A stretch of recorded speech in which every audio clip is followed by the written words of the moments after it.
Welcome back to my new blog. Guys हामी चाहिँ होइन अब उता जान आँटेको चारली जान आँटेको। चारली कस्तो घाम लागेको नि यस्तो बिहान बिहान यस्तो सोच्दै थिएँ नि त के भएर आज यति साह्रो घाम लागेको भन्दै पुरा सोच्दै थिएँ। अनि लुगा पनि दिएँ मैले अघि लुगा पनि दिएर आएको अनि पुरा बारीहरू पनि खन्यो अब साग रोप्नुको लागि होइन। अनि सोच्दै थिएँ होइन के भएर यति साह्रो घाम लागेको। अस्ति त पानी परेको थियो हिजो पनि यति साह्रो घाम लागेको छैन।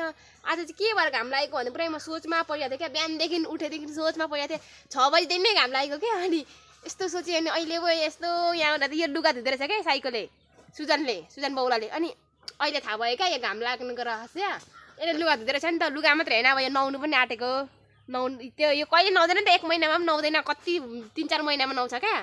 अनि त्यही भएर लुगा पनि धुँदैन यसले कति धुँदैन कहिले पनि धुँदैन होइन कति महिना धुन्छ नि। आज धुएछ क्या कहाँबाट जाँगर चलेर। अनि त्यही भएर म घाम चर्काएर छैन नि घाम भन्नु झन् पुरै मर्ने मान्छे मर्ने के भन्छ सिद्रा हुने घाम लागिरहेछ सिद्रा हुने घाम लागिरहेछ गाइज। यहाँ त शीतल छ र देख्नु भएन कि तर घाम चाहिँ ओभर लागिरहेछ। यो घाम लाग्नुको रहस्य चाहिँ यसले लुगा धुएर या सुजनले चाहिँ चिन्नु हुँदैन होला यसलाई आजदेखि चिन्नु हुन्छ किनकि लजाइरहेछ नि त भाइरल हुन्छु भनेर। नि मेरो भ्लगमा आउनेहरू त कहाँ होस् त्यस्तै आउनु चान्चुने मान्छे त आउनु पाउँदैन नि होइन। अनि त ठिक भनेस् त यो बौला त यो ठिस साँच्ची बौलाहरूले के अरे पागलले देख्छ भने गो रहेछ क्या। ऊ पागल छ नि त अनि अरूलाई पागल भन्छ क्या। यसले लुगा धुएर चाहिँ तर गाइज म घाम पनि ओभर लाग्यो क्या। घाम लाग्नु त राम्रो हो कि अस्तिदेखि पानी परेको थियो अब घाम चाहिरहेको थियो कि तर यति साह्रो पनि नलागोस् क्या। मान्छे मर्ने गरेको घाम अब कहाँ पुग्नु पर्ने छ यस्तो घाम लाग्यो भने त अनि मरिँदैन अनि सिद्रा हुँदैन होइन गाइज। कति दिनको लुगा धुको भन्छ तैँले कति दिन लागेर न डाडी भन्छ कति दिन भयो तैँले लुगा नधुको इसे 1 दिन त होइन अस्ति पानी परेदेखिको होला। त्यो एउटा ज्याकेट लाएर अस्ति दसैँभन्दा अगाडि त ज्याकेट लगाएको यस्तो लाग्छ त कालो ज्याकेट त्यो लाएर हिँडेको। अब दसैँ तिहारै कटायो छठ पनि कटायो पुण्य पनि कटायो अनि एउटा मात्रै अनि धेरै छ भने धेरैवटा लाउनु किन एउटा मात्रै लगाएको त नि।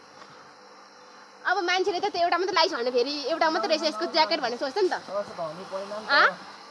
धनी गरेको कुरा छैन अनि तैँले अहिले भर्खर भनेको मेरो एउटा मात्रै ज्याकेट छ भनेको नि ज्याकेट त धेरै छ त नि किन एउटा मात्रै लगाएको होइन त्यो एउटा मात्रै धुँदै लगाउँदा के हुन्छ त होइन त्यही अनि लाएको त धुनुपर्छ होइन।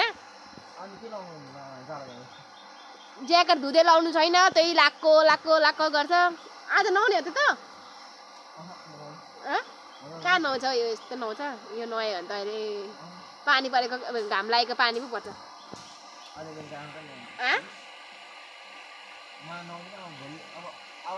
यो साईको बोलेको चाहिँ म बुझ्दिनँ भनेको पर्दा भनिरहेको थियो यो बोलेको बुझ्दिनँ तर कहाँ जानु हतार छ अरे त्यहाँ गर्दै बोलेको अलिक बिस्तारै भन्न के अरे अब के अरे अब एकादशै के अरे ए अर्को दशैँ भनेको चाहिँ म चाहिँ एकादशा भनेको जस्तो सुने क्या। आज नुहाएपछि अब अर्को दशैँमा नआउँछ अरे ल बधाई छ साईकोलाई। हेर्दा कस्तो साईको यस्तो देखिरहेको छ नि तपाईँहरू सोच्दै हुन्छ ल कस्तो साई को रहेछ भन्नु त ल त्यस्तो नसोच्नु यो साईको नि हो।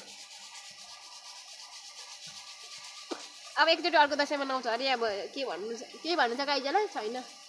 झन्डा छाला चाहिँ कहाँबाट भगवान्ले अलिक गोराउँदैछ के भन्छ यति चाहिँ छाला चाहिँ गोराउँदैछ र मात्रै त्यति साह्रो उयोहरू के अरे जति नडम त्यति साह्रो फोरिदिएको थिएन झन् कालो